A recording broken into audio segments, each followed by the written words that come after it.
Good evening students. तो हम लोग लास्ट क्लास में टेंजेंशियल और नॉर्मल एक्सेलरेशन पढ़ रहे थे और कुछ कुछ चीज़ें वहाँ डिराइव किए थे, एक आध सवाल बनाए थे। तो उस कॉन्सेप्ट को थोड़ा सा और डिटेल में हम लोग डिस्कस करते हैं और उस कॉन्सेप्ट को थोड़ा और जनरलाइज करते हैं कि आपको चीज़ें समझ में आए कि क्या हो रहा है।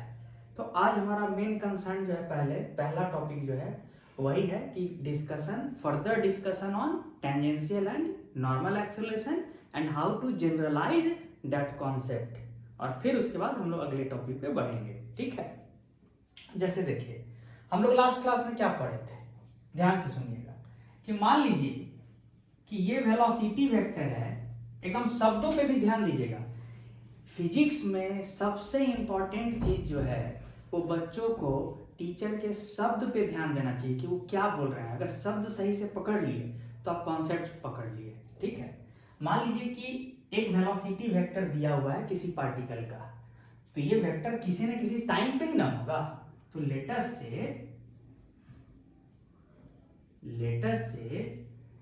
v vector represents velocity of a particle at time t। किसी एक पर्टिकुलर टाइम t पे ये वेलोसिटी वेक्टर है किसी पार्टिकल का, ये ठीक है। ऑल्सो लेट अस से acceleration a vector represents acceleration of a particle at the same time t। ठीक है, अच्छा मतलब आप क्या कह रहे हैं कि जिस समय पे ये पार्टिकल का वेलोसिटी वेक्टर है उसी समय पे एग्जैक्टली उसी समय पे पार्टिकल का जो एक्सेलरेशन है ये है।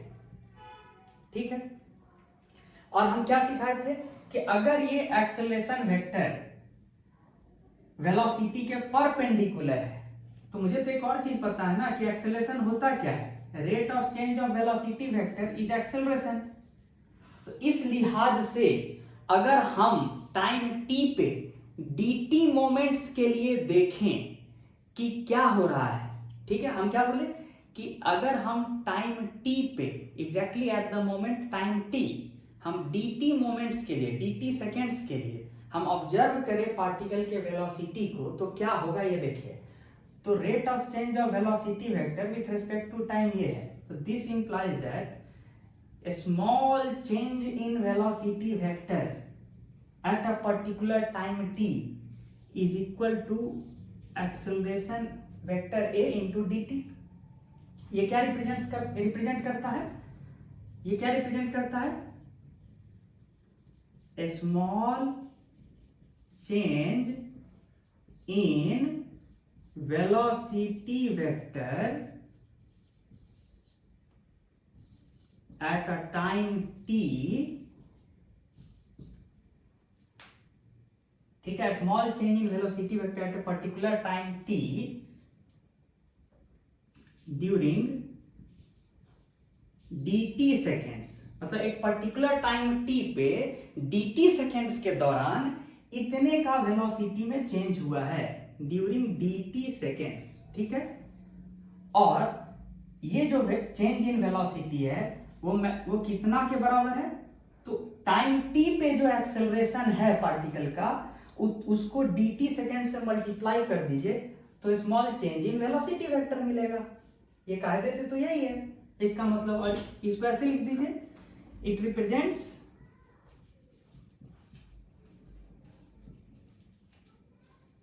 Acceleration at time t। ठीक है, अब ये कहानी है। मेरा कहने का मतलब है कि एक स्पेशल सिचुएशन लिए कि मैं आपको ये बोलना चाह रहा हूं कि जो टाइम t पे जो एक्सेलरेशन है पार्टिकल का, अगर वो वेलोसिटी वेक्टर के परपेंडिकुलर रहा, अगर एक्सेलरेशन वेलोसिटी वेक्टर के परपेंडिकुलर रहा तो पक्का है चेंज इन वेलोसिटी भी वेलोसिटी के परपेंडिकुलर होगा। अच्छा, आई रिपीट, मैं क्या कह रहा हूं, इस एक्सप्रेशन में गौर से ध्यान दीजिए, गौर कीजिए कि चेंज इन वेलोसिटी वेक्टर का जो डायरेक्शन है वही होगा जो एक्सेलरेशन का डायरेक्शन है टाइम टी पे। ठीक है, अच्छा, तो एक्सेलरेशन अगर वेलोसिटी वेक्टर के परपेंडिकुलर है, एक्सेलरेशन अगर वेलोसिटी वेक्टर के परपेंडिकुलर है तो चेंज इन वेलोसिटी वेक्टर भी जो होगा वो वेलोसिटी वेक्टर के परपेंडिकुलर होगा। मतलब ये रहा वेलोसिटी वेक्टर, तो ये होगा चेंज इन वेलोसिटी वेक्टर। अगर एक्सेलरेशन ऐसे है तो change in velocity vector that is d v vector ऐसे ही होगा। और मैग्नीट्यूड वाइज, और अगर उसको बोलिए तो कितना के बराबर है, तो इतना के बराबर है। इसका अगर मैग्नीट्यूड का चर्चा कीजिए तो कितना के बराबर है, जो एक्सेलरेशन है इंटू dt, यही होगा magnitude of change in velocity vector. अच्छा, तो अब टाइम t पे dt सेकेंड्स के लिए आप देखें तो इतना से वेलोसिटी चेंज हो गया, तो तब तो दिस इंप्लाइज दैट कि at t plus dt time velocity vector क्या होगा तब, t पे देखे तो ये था वेलोसिटी वेक्टर, dt सेकेंड्स में इतना का चेंज हुआ तो नया वेलोसिटी वेक्टर क्या होगा, ये हो गया नया वेलोसिटी वेक्टर। ठीक है, इसको आप v डैश भी बोल सकते हैं। ठीक है, तो मतलब टाइम t प्लस dt, ये represents v dash represents velocity, नया वेलोसिटी। ठीक है, न्यू वेलोसिटी। अब ध्यान देने वाली बात क्या है कि मुझे मन किया ये जानने का कि ये जो नया v डैश वेलोसिटी है इसका मैग्नीट्यूड क्या है। मतलब सिंपली ऐसे बताइए, ये जानने का मन किया magnitude of the new velocity at time t plus dt, ये जानने का मन किया। तो हम क्या करेंगे,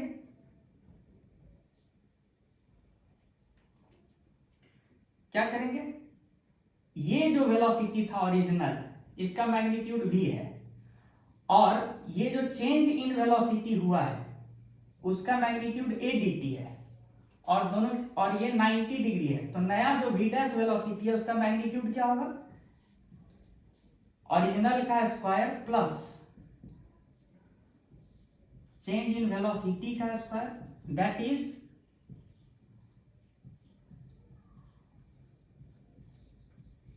और मुझे ये बताने की जरूरत नहीं कि ये क्या निकल के आया था, v, यानी जो मैग्नीट्यूड टाइम t पे वेलोसिटी वेक्टर का था, जो वेलोसिटी वेक्टर का मैग्नीट्यूड था टाइम t पे, वही वेलोसिटी वेक्टर का मैग्नीट्यूड रह गया at time t plus dt भी, यानी v डैश बराबर v।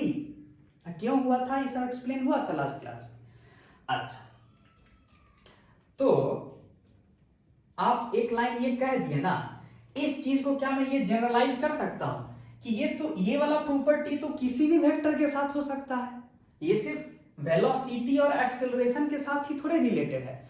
ये जो प्रॉपर्टी आप डिस्कस किए वेक्टर का, वो तो किसी के साथ भी ये एसोसिएटेड हो सकता है। ठीक है, वही चीज हम आपको बोलना चाह रहे हैं कि देखिएगा, इसको हम जनरलाइज करके क्या बोल सकते हैं,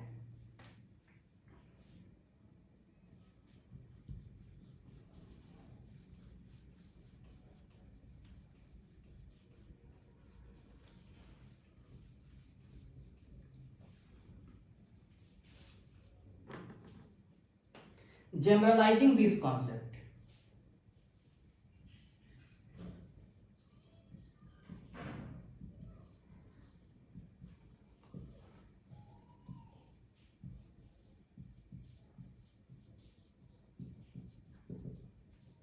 क्या बोलेंगे कि अगर कोई भी एक वेक्टर है a, ठीक है, at time t,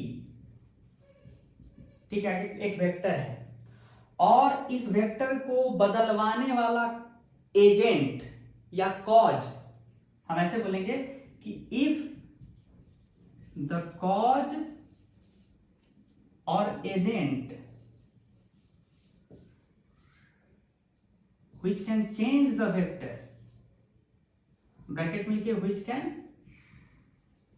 change the vector, if that cause or agent is acting perpendicular to the given vector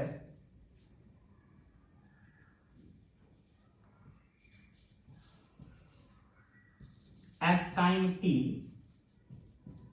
then at the next moment वो कौन सा मोमेंट है, t plus d T, the magnitude of the vector will not change, only its direction changes।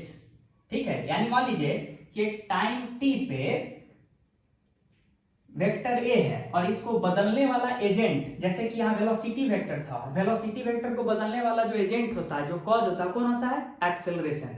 वैसे ही कोई भी general एक vector A है और उसको बदलने का औकात रखने वाला कोई एजेंट है, अगर वो एजेंट, वो कॉज इस वेक्टर के परपेंडिकुलर है, ठीक है, तो dt सेकेंड्स के बाद अगर इस वेक्टर को देखिएगा तो स्थिति होगा ये कि हल्का सा चेंज होगा इस वेक्टर में, ओरिजिनल वेक्टर में, लेकिन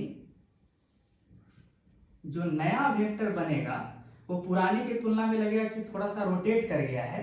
नया वेक्टर जो मिला वो पुराने की तुलना में थोड़ा रोटेट कर गया है, लेकिन मैग्नीट्यूड वाइज अगर इस वेक्टर का मैग्नीट्यूड a है टाइम t पे, तो t प्लस डी टी पे भी जो a डैश है ना, इसका भी मैग्नीट्यूड a ही है, मतलब a डैश का भी मैग्नीट्यूड a ही है at t plus d T. तो कायदे से आप क्या बोले कि जिस भी पल पे, जिस भी समय पे अगर एजेंट या कॉज वेक्टर के परपेंडिकुलर लगता है तो अगले पल पे वेक्टर का डायरेक्शन बदलता है, मैग्नीट्यूड नहीं बदलता है।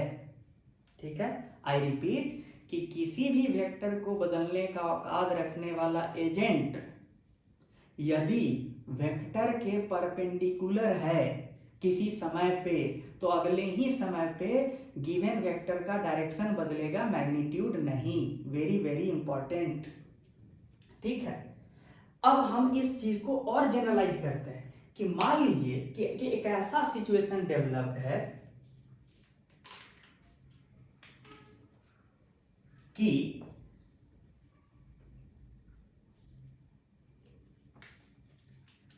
ये जो सिचुएशन है, ये जो रोटेटेड सिचुएशन है,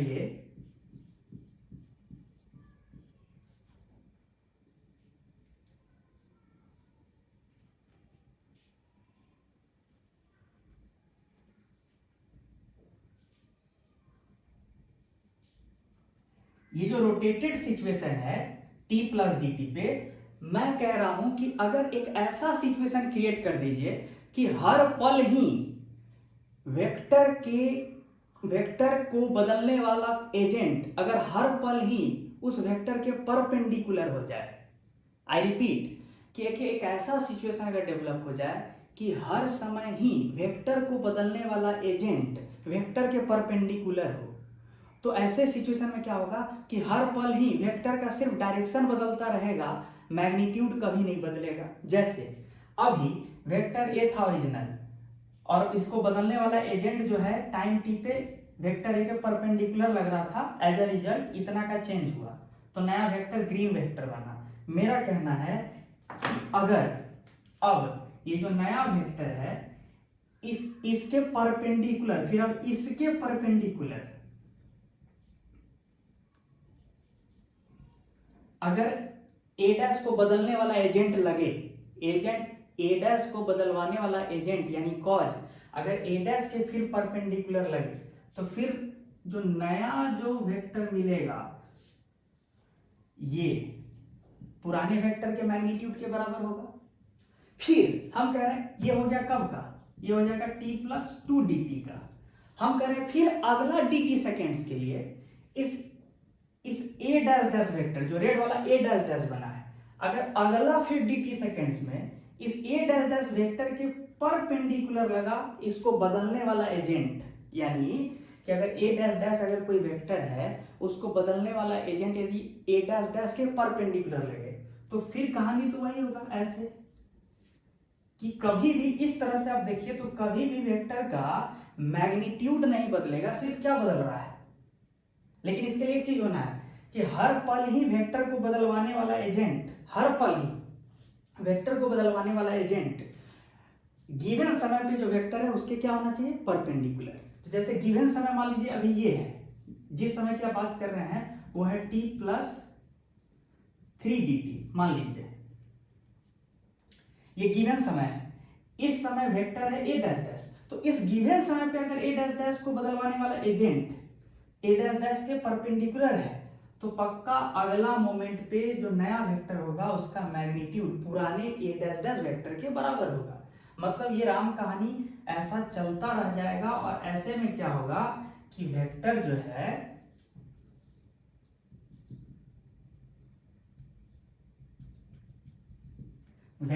है उसका सिर्फ डायरेक्शन बदल रहा है, कभी मैग्नीट्यूड नहीं बदल रहा है। अब समझ में आया? तो इसको हम क्या लिख दें जनरलाइज करके, अब कहते हैं if there is a situation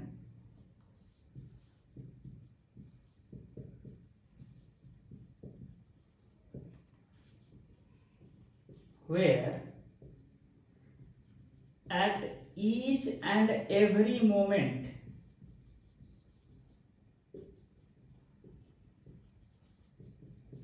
the agent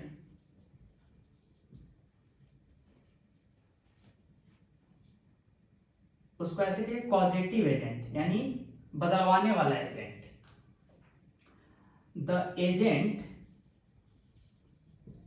bracket में which can change the vector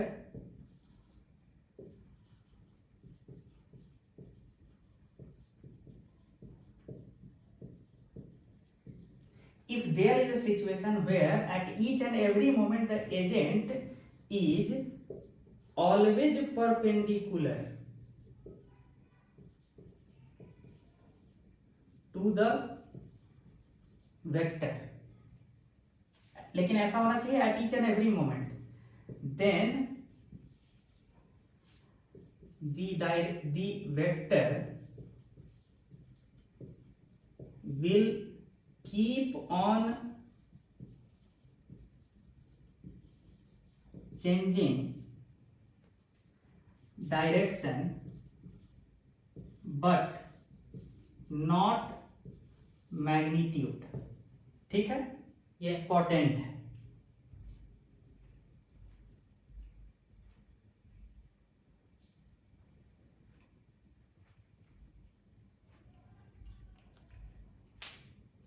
ठीक है, ये इंपॉर्टेंट है।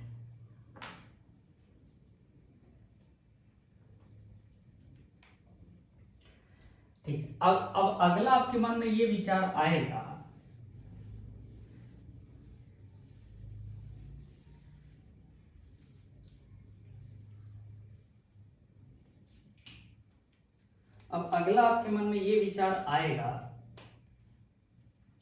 कि let us say vector A at time t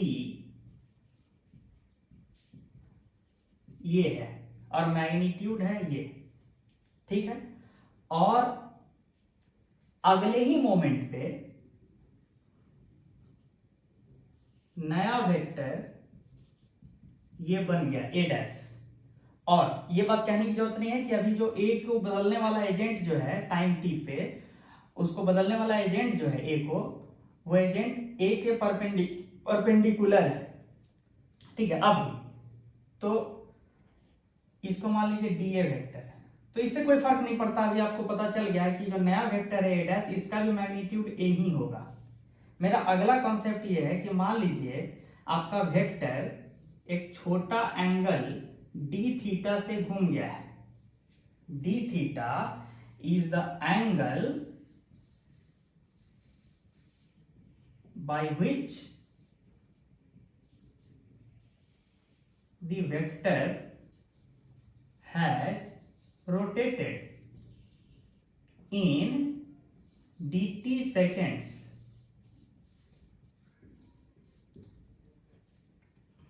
ठीक है, तो इस लिहाज से देखिए, और ये जो चेंज इन वेक्टर है ए जो है ए वेक्टर, इसमें चेंज हुआ है डी ए वेक्टर से, इससे कोई फर्क पड़ा नहीं। लेकिन इस डी ए वेक्टर का जो मैग्नीट्यूड है इसको आप डी ए बोल सकते हैं। अच्छा, ये कितना के बराबर आया था, याद कीजिए तो।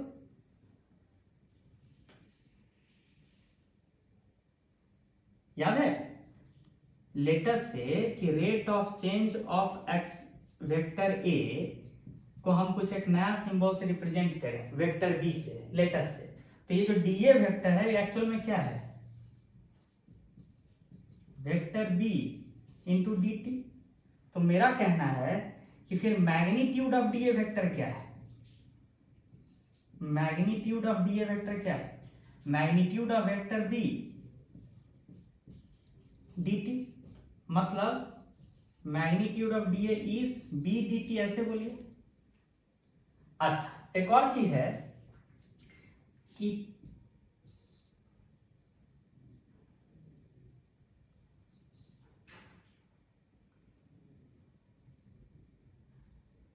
ऐसा नहीं लग रहा है कि ये एक सेंटर है और ये वेक्टर ए चूंकि बदल नहीं रहा है मैग्नीट्यूड में, तो ये इसका टिप जो है एक सर्कल पे है जिसका रेडियस कैपिटल ए है। तो इसका मतलब है कि ये जो है एक आर्क की तरह बिहेव कर रहा है। आर्क ऐसे समझिए, एक सर्कल है जिसका सेंटर ये है और ये है, ये ऐसे ऐसे मूव कर रहा है। तो आप ही बताइए ना, ऐसा नहीं लग रहा है कि ये वाला जो टुकड़ा है ये एक सर्कल का आर्क है। और आपको पता है ना कि आर्क लेंथ बाय रेडियस क्या देता है, ये एंगल देता है, ये एंगल। उस लॉजिक से यहां देखिए आर्क लेंथ क्या है, यहां जो आर्क लेंथ है ये है कि नहीं है, तो आर्क लेंथ हो गया डी ए, ठीक है, बाय रेडियस क्या है ए, है कि नहीं, रेडियस के बदले यहां ए ही ना है, बराबर थीटा के बदले क्या है डी थीटा। अब ध्यान दीजिए कि डी ए मैग्नीट्यूड वाइज क्या है बी डी टी, ए को उधर भेजिए। This implies that D theta by D T बराबर बी बाई ए।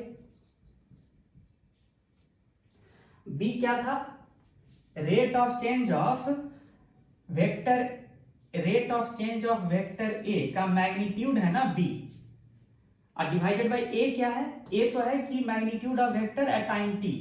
तो ये रिलेशन क्या दे रहा है, रिलेशन दे रहा है कि एट अ टाइम टी किस रेट से आपका जो गिवन वेक्टर ए है वो अपना एंगल, अपना डायरेक्शन बदल रहा है। तो ये क्या बता रहा है indirectly, the rate at which vector A is changing its direction। कब किस समय पे ये सिचुएशन है, बताइए किस समय पे सिचुएशन है, at time t. Time t पे किस रेट से वेक्टर ए अपना डायरेक्शन बदल रहा है वो आप निकाल सकते हैं। ये हो गया जनरल।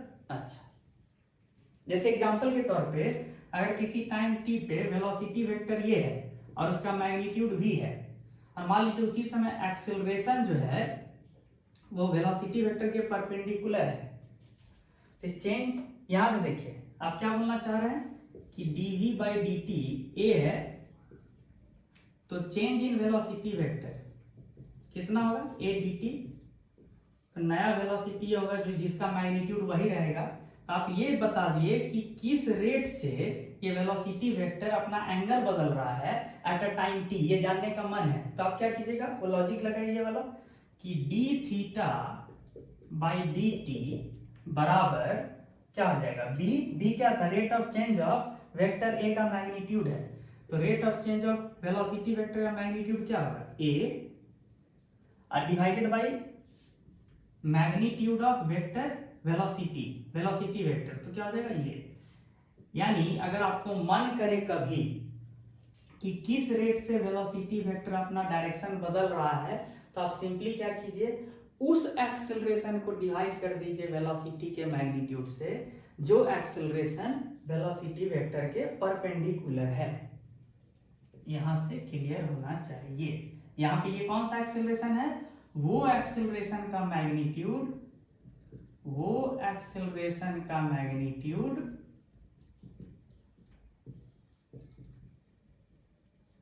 जो वेलोसिटी वेक्टर के परपेंडिकुलर है, ये ध्यान दीजिएगा, ठीक है। अब आगे बढ़ते हैं।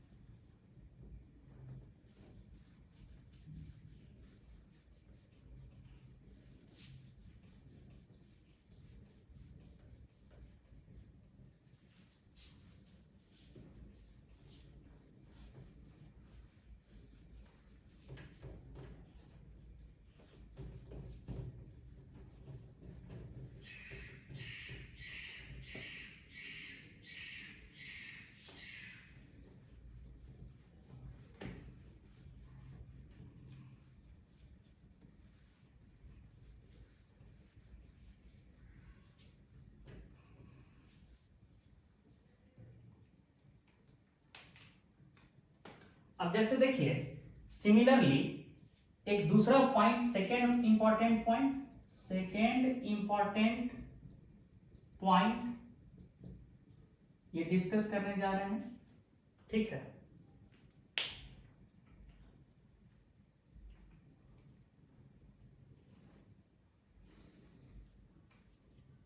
सेकेंड इंपॉर्टेंट पॉइंट ये है कि मान लीजिए कि कोई वेक्टर ए है एट टाइम टी, ठीक है, और rate of change of vector eight time T मान लीजिए ये है कि जिस रेट से वेक्टर ए बदल रहा है वो ये है। लेट अस से कि if at a given time, ये सिचुएशन है, at a given time the cause or agent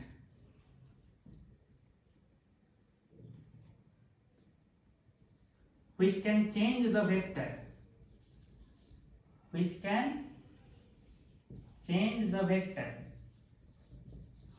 हम क्या बोल रहे हैं कि अगर गिवन टाइम टी पे जो एजेंट है, कौन सा एजेंट जो वेक्टर को चेंज कर सकता है, वो एजेंट, द कॉज और agent is parallel or anti-parallel to the given vector। Case क्या है, केस 2 क्या है कि पिछला बार क्या किए थे कि वेक्टर ए को बदलने वाला जो कॉज था या एजेंट था वो वेक्टर ए के परपेंडिकुलर लग रहा था, ठीक है।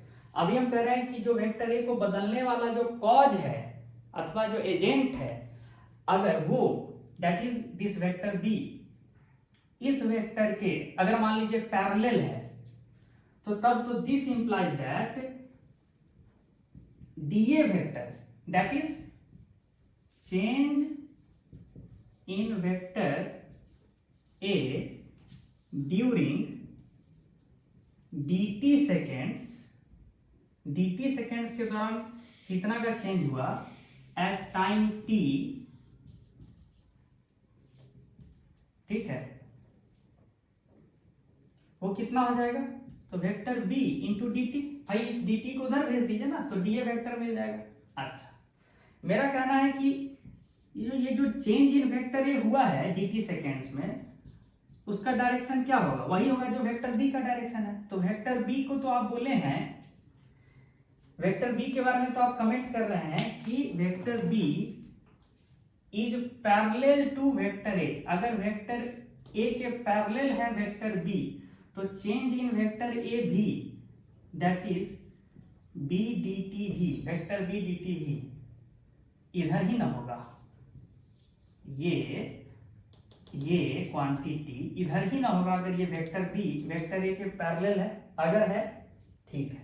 तो अभी साफ साफ दिख रहा है कि जो रिजल्टेंट वेक्टर है, रिजल्टेंट वेक्टर दैट इज, उसको रेड से दिखा रहे हैं, रिजल्टेंट, वो रिजल्टेंट वेक्टर जो है उसका मैग्नीट्यूड बदल गया है लेकिन डायरेक्शन नहीं बदला है, ठीक है। तो अब क्या बोलेगा कि अगर ऐसा हुआ है कि किसी समय पे कॉज या एजेंट जो वेक्टर को बदल सकता है, अगर वो parallel to the given vector है तो तब क्या होगा, if vector B is parallel to vector A then, यानी शॉर्ट में भी कर सकते हैं, इफ द कॉज और agent is parallel to vector A then vector A at a given time t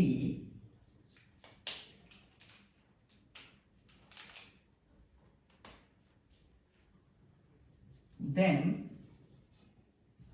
at the next moment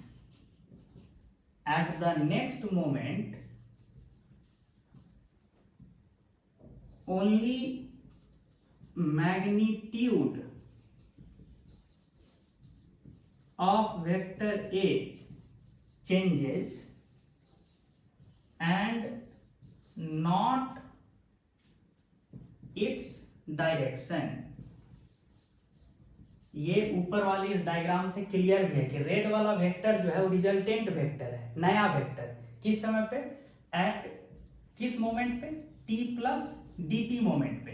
time t पे तो vector A था, dt टाइम में इतना का चेंज हुआ वेक्टर में, अगर vector B parallel to vector A है तो फिर नया टाइम t प्लस dt पे रिजल्टेंट वेक्टर जो है ये बन गया, डायरेक्शन ही ना बदला है। तो आप क्या बोल सकते हैं कि अगर कॉज जो है या एजेंट जो है जो कि वेक्टर को बदल सकता है, अगर वो खुद parallel to the given vector है then only magnitude changes not the direction, ठीक है। और मेरा कहना है कि अगर हर समय ही ये सिचुएशन मेंटेन कर दीजिए कि हर समय ही वेक्टर ए को बदलवाने वाला एजेंट वेक्टर ए के पैरेलल है, मान लीजिए अगले पल भी इधर ही है, अगले पल भी वेक्टर ए को बदलवाने वाला एजेंट इधर ही है, यानी वेक्टर बी इधर ही है। हर समय अगर ए को बदलवाने वाला जो पॉजिटिव वेक्टर है यानी वेक्टर बी, अगर वो वेक्टर ए के पैरेलल है तो नया जो रिजल्टेंट वेक्टर होगा, जो रिजल्टेंट वेक्टर होगा ये कभी भी अपना डायरेक्शन चेंज नहीं किया है when compared to the original vector A, यानी कभी वेक्टर ए का डायरेक्शन नहीं बदला, बस उसका मैग्नीट्यूड बदलता चला गया, ठीक है। ये कब हुआ है कि जब वेक्टर ए को बदलवाने वाला एजेंट उसके पैरेलल है। अच्छा, एंटी पैरेलल भी होगा तो वही कहानी है। लेटर से ये वेक्टर ए है और किसी टाइम पे वेक्टर बी निगेटिव डायरेक्शन में है, यानी ए को बदलवाने वाला एजेंट जो है निगेटिव डायरेक्शन में है, तो dt टाइम में वेक्टर ए में कितना का चेंज होगा, इतना का, लेकिन उल्टे डायरेक्शन में। तो उल्टा डायरेक्शन में होगा तो नया मैग्नीट्यूड क्या होगा, मान लीजिए ये टाइम t पे है, ये dt सेकेंड्स में इतना का चेंज हुआ तो नया वेक्टर कितना बचेगा, इतना। ये resultant vector eight t plus dt, dt second, time t पे वेक्टर ए पूरा ग्रीन था dt सेकेंड्स में उल्टा डायरेक्शन में चेंज हुआ है, तो t प्लस dt पे नया वेक्टर क्या हो गया, ये वाला हो गया ना जो दिखा रहे हैं, ठीक है, ये वाला हो गया। अच्छा, तो एंटी पैरेलल भी अगर है, कौन, वेक्टर ए को बदलवाने वाला जो एजेंट है, जो कॉज है, वो अगर वेक्टर ए के उल्टे डायरेक्शन में भी है, तो वेक्टर ए का मैग्नीट्यूड ही बदल रहा है, डायरेक्शन नहीं बदल रहा है, ठीक है, dt सेकेंड्स में, और dt tending to zero moment होता है, ठीक है। अब हम ये कह सकते हैं ना कि अगर हर पल ही वेक्टर ए को बदलने वाला एजेंट अगर वेक्टर ए के पैरेलल हो या एंटी पैरेलल हो, तो सिर्फ वेक्टर ए का मैग्नीट्यूड बदलेगा, ठीक है।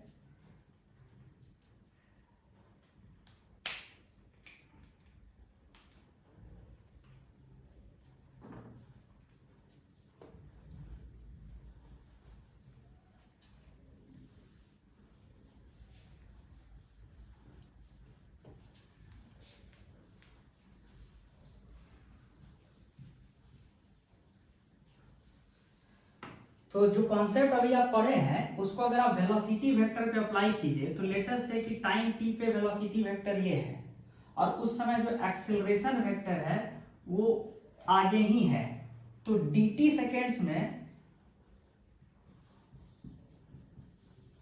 तो dt सेकेंड्स में कितना का बदलाव होगा वेलोसिटी वेक्टर में, इतना का बदलाव होगा, किधर होगा, पैरेलल टू वेलोसिटी वेक्टर, क्यों, क्योंकि एक्सेलरेशन खुद ही पैरेलल टू वेलोसिटी है, ये हमारा एजम्पशन है। तो अगर ऐसा होगा तो आप ध्यान दीजिए, वेलोसिटी वेक्टर का डायरेक्शन नहीं बदला है, सिर्फ मैग्नीट्यूड बढ़ गया है, अगर एक्सेलरेशन उल्टे डायरेक्शन में होगा तो घट जाएगा। मतलब आप कह सकते हैं इसको कि स्पीड बदला है, स्पीड बदला है,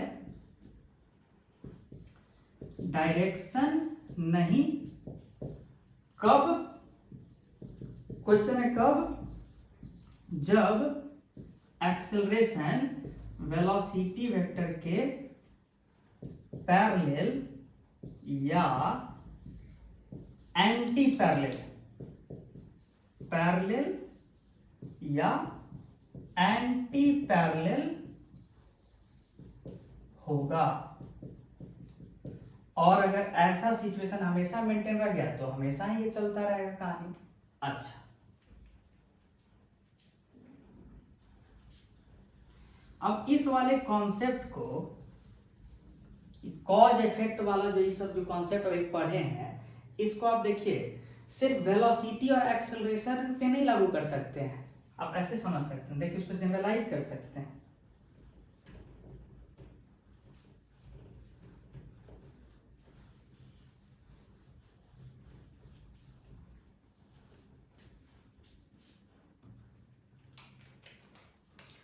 देखिए अभी तक तो आप क्या पढ़े, एक बात बताइए, थोड़ा एक कॉलम बनाते हैं कि कोई वेक्टर लेते हैं और उसको बदलवाने वाले एजेंट या कॉज का नाम लेते हैं, कॉज या एजेंट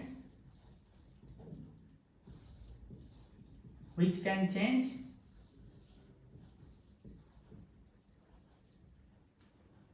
वेक्टर,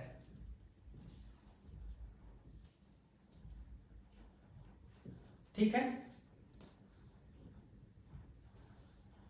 लेटर से वेक्टर का नाम है पोजीशन वेक्टर, तो पोजीशन वेक्टर को बदलवाने वाला औकात किस वेक्टर के पास है, वेलोसिटी के पास। तो पोजीशन वेक्टर अगर वेक्टर का नाम है तो जो एजेंट उसको चेंज कर सकता है उस एजेंट का नाम क्या होगा, वेलोसिटी वेक्टर। पोजीशन वेक्टर तो वेलोसिटी वेक्टर,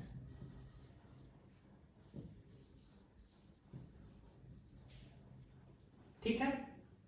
अब ध्यान दीजिए, अगर वेक्टर का चर्चा आप कर रहे हैं जिस वेक्टर का, वो वेक्टर है वेलोसिटी वेक्टर, तो उसको बदलवाने वाले एजेंट का नाम क्या होगा, एक्सेलरेशन वेक्टर,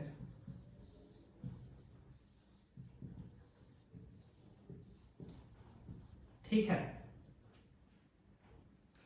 अच्छा, उसी तरीके से देखिए आप सारा चीज पे लगा सकते हैं। अगर आगे चल के आप क्या पढ़िएगा कि अगर वेक्टर का नाम मोमेंटम है, लीनियर मोमेंटम, या आगे आप थोड़ा सा जानते भी होंगे, अगर लीनियर मोमेंटम वेक्टर है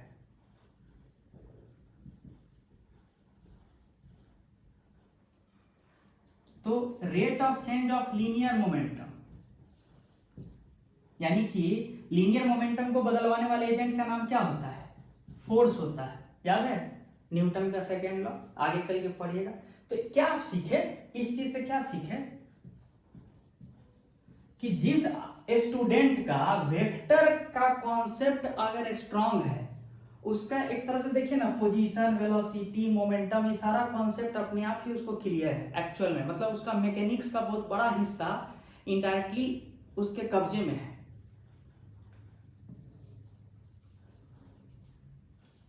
ठीक है, ये लीनियर मोमेंटम वेक्टर है। अच्छा, सिमिलरली आपको पता है ना कि अगर वेक्टर का नाम एंगल है, मतलब मान लीजिए small angle, small change in angle, ये है, एंगल नहीं बोले, स्मॉल चेंज। ठीक है, याद कीजिए वेक्टर का लेक्चर कि जहां बोले थे कि छोटा जो एंगल होता है वो एक वेक्टर की तरह बिहेव करता है। तो अगर स्मॉल चेंज इन एंगल है डी थीटा, तो उसको बदलवाने का औकात किसके पास है? Angular velocity. सिमिलरली अगर वेक्टर का नाम एंगुलर मोमेंटम है, ये सब आगे पढ़िएगा, हम बस ऐसे ही कॉलम बना दे रहे हैं, आपका काम अभी बस इतने से हो जाएगा। ये सब आपके दिमाग में डाल रहे हैं कि अगर वेक्टर का नाम एंगुलर मोमेंटम है तो उसको बदलवाने वाले एजेंट का नाम क्या होगा? टॉर्क। टॉर्क उस एजेंट का नाम है जो एंगुलर मोमेंटम को बदल सकता है। ठीक है, तो हम ये क्यों लिखवाएं? हम ये इसलिए लिखवाएं कि आपको इस नाम से क्या लेना देना है। हमको तो ये कहना है कि अगर किसी भी टाइम पे टॉर्क एंगुलर मोमेंटम के परपेंडिकुलर है तो उसके अगले ही पल एंगुलर मोमेंटम वेक्टर का मैग्नीट्यूड नहीं बदलेगा, डायरेक्शन बदलेगा। Point number 1। दूसरा कि अगर टॉर्क हर पल ही इस तरह से लग रहा है कि वो हर पल ही एंगुलर मोमेंटम वेक्टर के परपेंडिकुलर ही है, तो फिर ऐसे केस में कभी भी एंगुलर मोमेंटम का मैग्नीट्यूड नहीं बदलेगा, डायरेक्शन बदलेगा। इस तरह की बात कर रहे हैं, और ये वाला आर्गुमेंट आप सब पे लगा सकते हैं, इसीलिए ये कॉलम बनाया है। ठीक है, अगर ये बात समझ में आया है तो हम इस दोनों से रिलेटेड एक दो एग्जाम्पल करके आपको बताते हैं।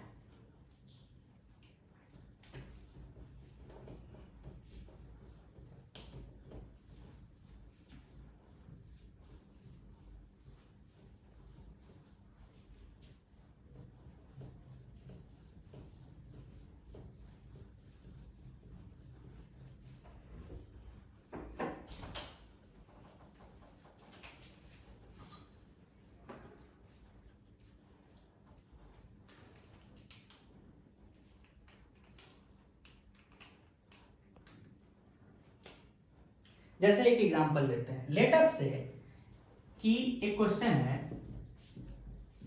एट अ पर्टिकुलर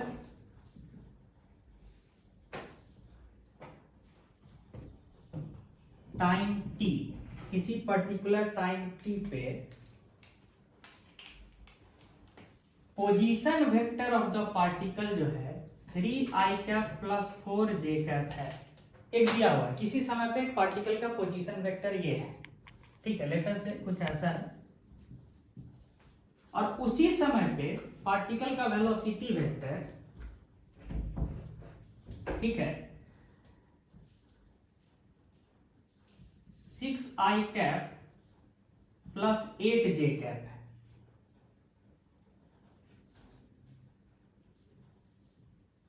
या फिर इसको थोड़ा और बदल दें, 5i प्लस 12j है। ठीक है, ये सिचुएशन है एक गिवन समय पे। लेकिन हमको तो पता है कि पोजीशन वेक्टर को बदलवाने वाले एजेंट का नाम क्या है? वेलोसिटी। यानी ये दोनों में क्या रिलेशन है कि पोजीशन वेक्टर को कौन बदल सकता है? वेलोसिटी। याद आ रहा है पिछला वाला चार्ट? ठीक है, अब मेरा क्वेश्चन है कि find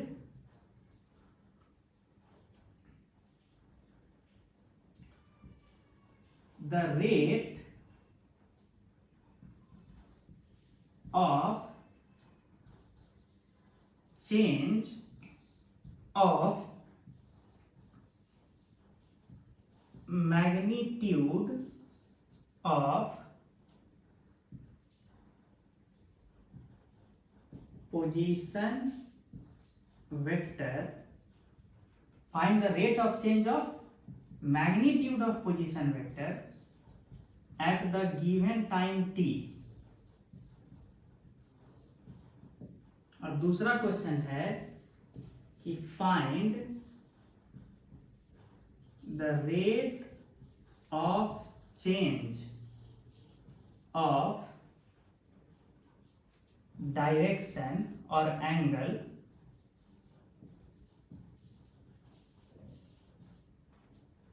of the position vector at the same time t, जो दिया हुआ है। क्वेश्चन ये है, तो वीडियो को पॉज करके ये अटेम्प्ट कीजिए।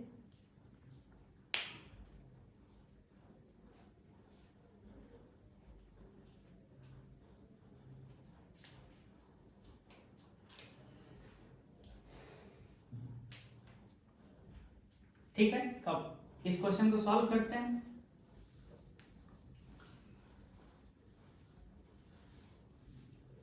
तो कायदे से देखा जाए, अगर लॉजिकली देखा जाए तो ये क्या कह रहा है कि मान लीजिए, जनरलाइज करते हैं, ये कॉन्सेप्ट जो पूछा है वो क्या पूछ रहा है, बोल रहा है कि मान लीजिए कि किसी पार्टिकल का पोजीशन वेक्टर r है at a given time t।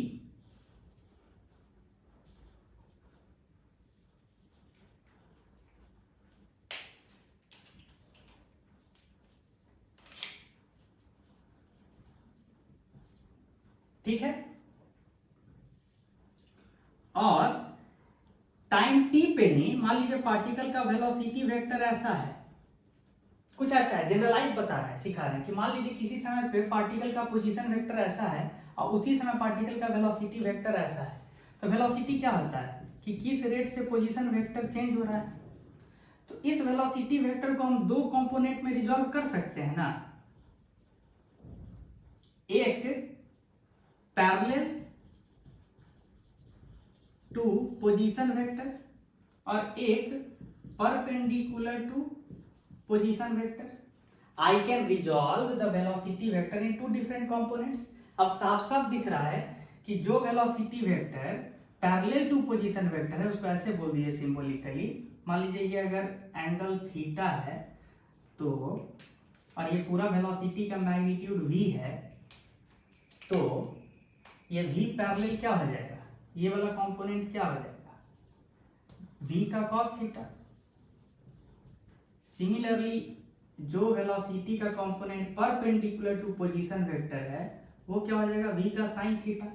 लेकिन आप तो पढ़े थे कि जो हिस्सा वेलोसिटी वेक्टर तो कॉज है ना, जो किसको बदल सकता है, पोजीशन वेक्टर को। तो वेलोसिटी का एक component v cos theta parallel to position vector है। तो वेलोसिटी का जो हिस्सा, जो component parallel to position vector है वो क्या करेगा, सिर्फ पोजीशन वेक्टर के मैग्नीट्यूड को बदलवाएगा। यानी v cos थीटा जो है is that component of velocity vector which is responsible for changing the magnitude और लेंथ ऑफ पोजीशन वेक्टर। ठीक है, similarly v sin theta is that component of velocity vector which is responsible for changing the direction of position vector। याद आ रहा है कि जो cause या जो एजेंट वेक्टर के परपेंडिकुलर है वो एजेंट सिर्फ वेक्टर के मैग्नीट्यूड को बदल देगा dt मोमेंट के दौरान। सिमिलरली जो एजेंट वेक्टर के पैरेलल है वो सिर्फ वेक्टर के मैग्नीट्यूड को बदलेगा। ठीक है, तो आपसे क्या क्वेश्चन पूछा था एग्जामिनर, पहला क्वेश्चन पूछा था कि rate of change of magnitude of position vector, यानी पोजीशन वेक्टर का मैग्नीट्यूड किस रेट से बदल रहा है, ये पूछा था ना। यानी कि पोजीशन वेक्टर का मैग्नीट्यूड को किससे रिप्रेजेंट करते हैं, बिना वेक्टर के आर के। तो आपसे ये पूछा था, तो ये क्या होगा, v cos थीटा होगा। इस लॉजिक से किस रेट से इसका लेंथ बढ़ रहा है, भैया सिंपल है ना कि ये अगर r है वेक्टर तो इसका लेंथ तो इसी के द्वारा ना चेंज होगा, ये चीज इसमें जुड़ेगा तब ना इसका लेंथ बदलेगा। आप सोचिए कि एक एरो है, इस एरो के पैरेलल या एंटी पैरेलल अगर कोई कॉज लगेगा तब इस एरो का लेंथ बढ़ेगा या घटेगा। तो कौन कॉज है? v cos थीटा जो बढ़ा या घटा सकता है। तो यानी ये अच्छा, ये निकालें कैसे? तो ये देखिए ऐसे निकालेंगे, ऊपर नीचे लेंथ ऑफ पोजीशन वेक्टर से मल्टीप्लाई डिवाइड कर दीजिए। तो इसको क्या लिख सकते हैं? v dot velocity vector v dot r vector by r, जो कि ये क्या निकल के आया?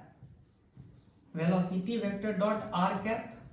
यानी आगे से हमेशा याद रखिए कि वेलोसिटी का वो कंपोनेंट जो पोजीशन वेक्टर के एलोंग है, पैरेलल है या एंटी पैरेलल है, वो कैसे निकाला जा सकता है? Dot product of velocity vector with unit vector of position vector. एकदम डिराइव करके दिखाए हैं।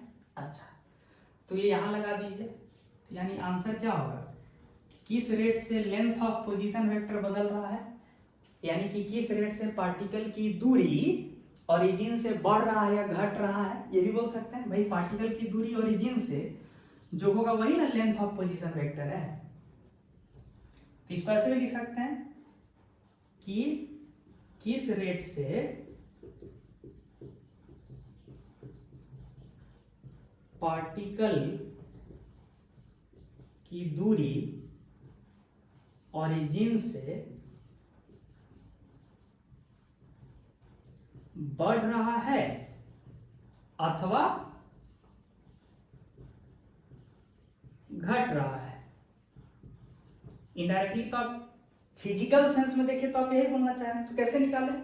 डिराइव किया है ना, velocity vector dot r cap, ये करना है। तो कैसे करें,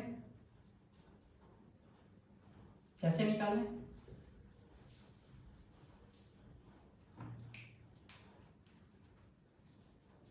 ध्यान दीजिए,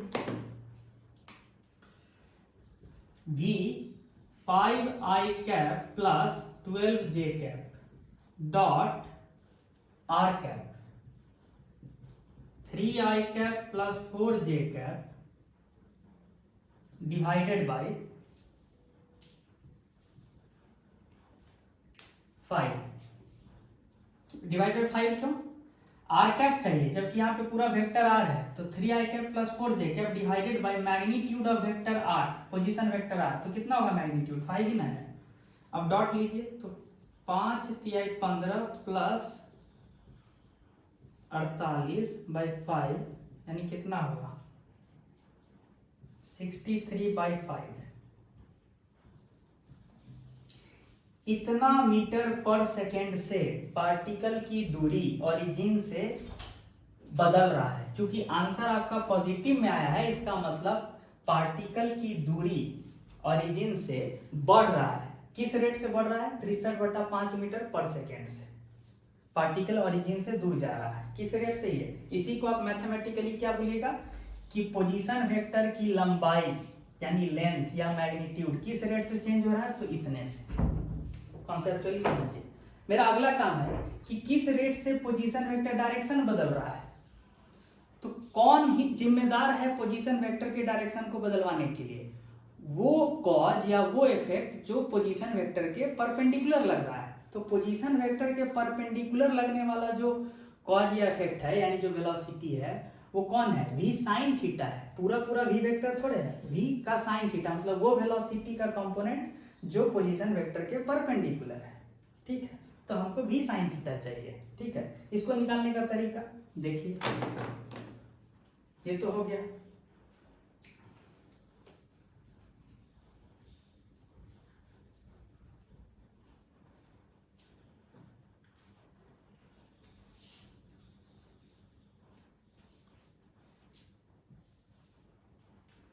सीधी सीधी बात है कि पूरा जो वेलोसिटी वेक्टर है पूरा का पूरा वो किस किस चीज से मिलके बना है? ये v पैरेलल और ये v परपेंडिकुलर, ये v पैरेलल वेक्टर और ये v परपेंडिकुलर वेक्टर मिलके ही ना ये पूरा वेक्टर है।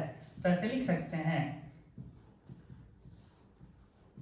और अभी आप क्या ढूंढ रहे हैं? वो वेलोसिटी वेक्टर जो पोजीशन वेक्टर के परपेंडिकुलर है, ये आपको ढूंढने का मन है। तो क्या कीजिएगा, v परपेंडिकुलर वाला बात कितना होगा, टोटल वेलोसिटी में से v पैरेलल वाला घटा दीजिए, है कि नहीं। अच्छा, ये v पैरेलल वाला जो वेक्टर है वो तो ये है ना, ये आप कैसे निकाले थे v पैरेलल वाला वेक्टर, यहाँ देखिए ये, तो v पैरेलल का जो मैग्नीट्यूड था ये वाला हिस्सा वो v cos थीटा था, लेकिन हमको मन है कि इस v पैरेलल को वेक्टर फॉर्म में लिखें, तो हम तो कॉमन सेंस हमको पता है कि v पैरेलल किसके डायरेक्शन में है, पोजीशन वेक्टर के डायरेक्शन में है, तो क्यों ना हम v पैरेलल को अगर वेक्टर फॉर्म में लिखेंगे तो कैसे लिखेंगे, v पैरेलल का magnitude that is v cos theta, और जिस डायरेक्शन में है उधर का यूनिट वेक्टर, यानी किस डायरेक्शन में है, r कैप वाले डायरेक्शन में है v पैरेलल, यानी वेलोसिटी वेक्टर पूरा लिखिए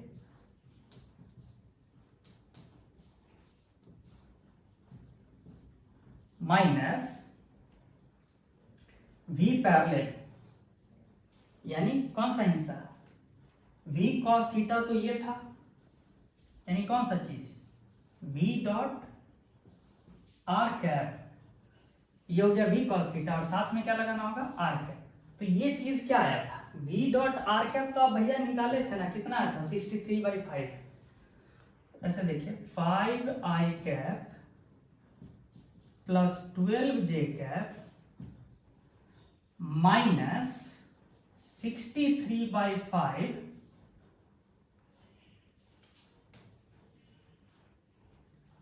इन चीजों को हम मिटा सकते हैं, अब सारी चीजें तो क्लियर है।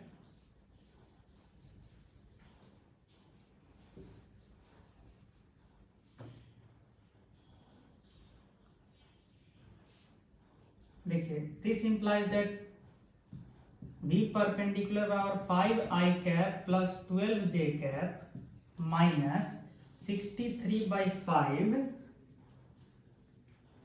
Unit vector of position vector, unit vector of position vector यहां है 3i cap plus 4j cap divided by 5, ये कितना निकल गया है 5i cap plus 12j cap minus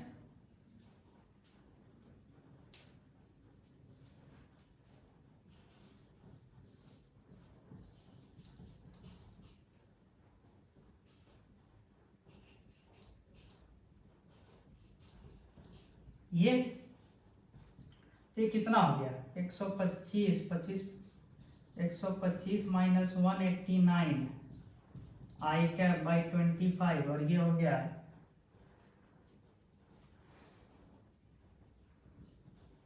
300 minus 252 J cap by 25, ये आप कर लीजिएगा, ये तो आप सिंपली ये करना है। ये कौन सा वेलोसिटी आप लाए हैं अभी, वो वेलोसिटी का वो हिस्सा जो पोजीशन वेक्टर के परपेंडिकुलर है at the given time t, ठीक है। आपको जानने का मन किया कि हम ये भी निकालें, तो ये भी निकाल लिए, v पैरेलल आप निकाले हुए थे। अच्छा, अब आपको एक और चीज जानने का मन है कि किस रेट से पोजीशन वेक्टर अपना डायरेक्शन बदल रहा है, तो चलिए हम ये भी निकालते हैं, है ना।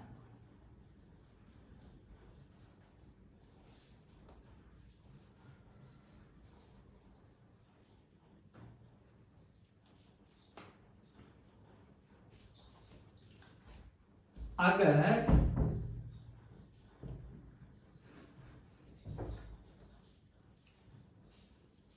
ये है position vector eight time t, और जो आप ढूंढ रहे हैं वो ये है v साइन थीटा, ठीक है।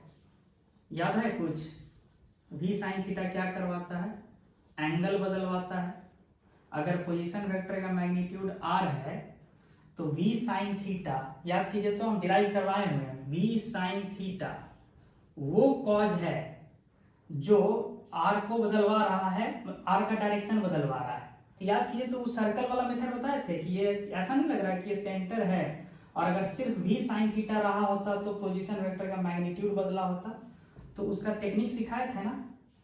आर्क लेंथ कितना होगा, आर्क लेंथ टेक्निक अभी थोड़ा देर पहले सिखाया था ना बाबू, कि ये वाला जो आर्क लेंथ है कितना के बराबर होगा, v साइन थीटा गुने dt, तो v साइन थीटा गुने dt arc length by radius R किसके बराबर होता है?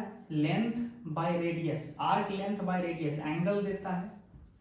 याद कीजिए आज का डिस्कशन के शुरुआत में किया था ना कि अगर पोजीशन वेक्टर को के डायरेक्शन को बदलवाने वाला एजेंट है v sin थीटा, तो dt टाइम में कितना से चेंज होगा पोजीशन वेक्टर में? तो v sin थीटा गुने dt।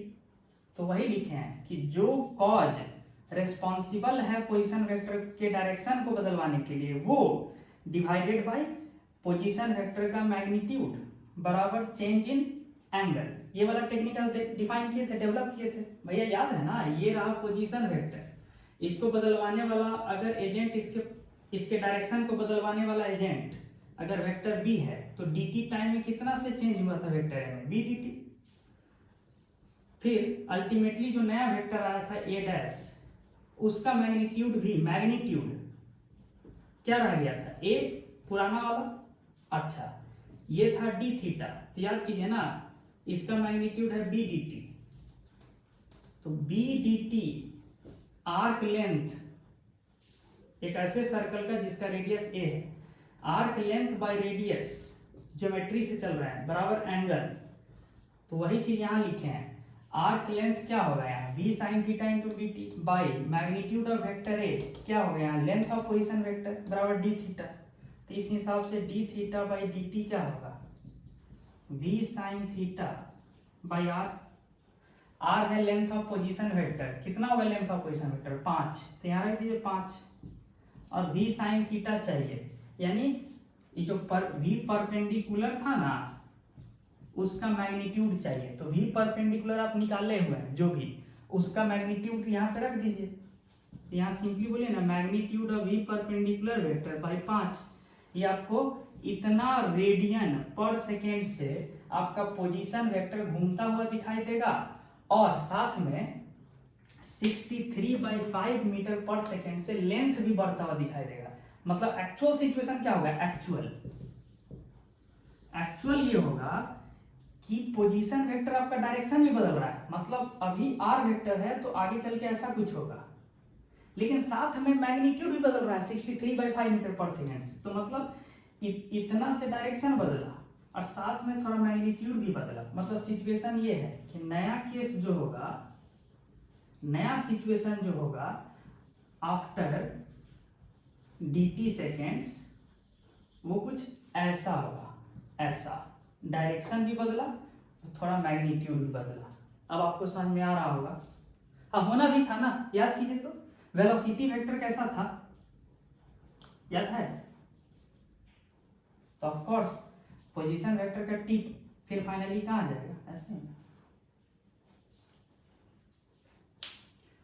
तो इस तरह से जो हम कॉन्सेप्ट सिखाए हैं वो सिर्फ वेलोसिटी और एक्सेलरेशन पे नहीं लग रहा है, अभी पोजीशन वेक्टर और वेलोसिटी पे लगा है। जो लास्ट क्लास में डिस्कस किए थे वहां क्या किए थे? वहां वेलोसिटी दिए थे और इसको बदलवाने वाला एजेंट कौन दिए थे? एक्सेलरेशन। अभी क्या दिए हैं?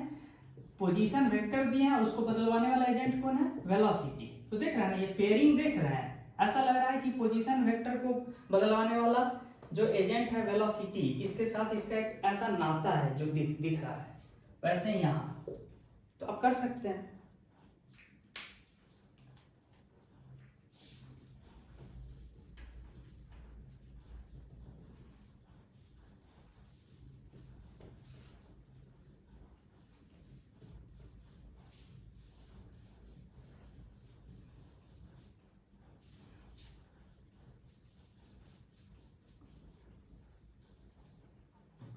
अब एक बहुत ही अच्छा चीज बताते हैं, जो अभी तक पढ़ाए हैं उसी के आधार पर बहुत अच्छा चीज बताते हैं।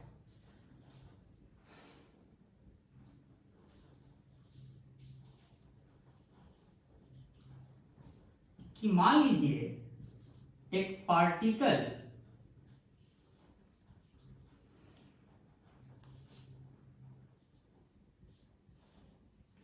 का position vector eight time t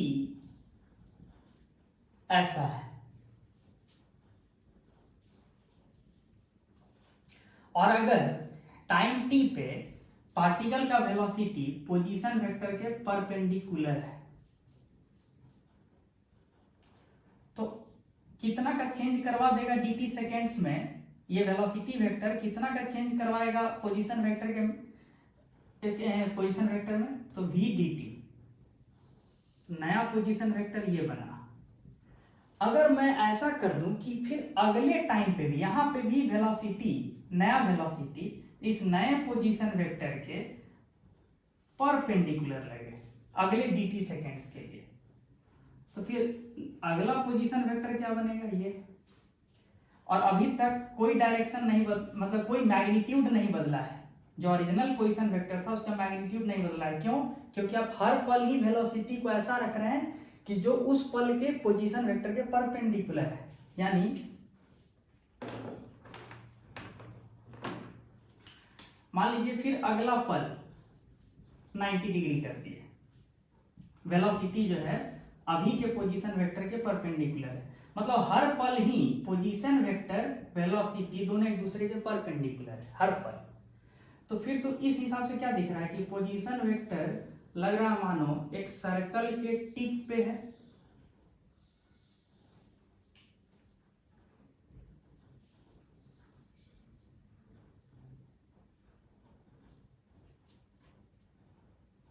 ऐसा लग रहा है मानो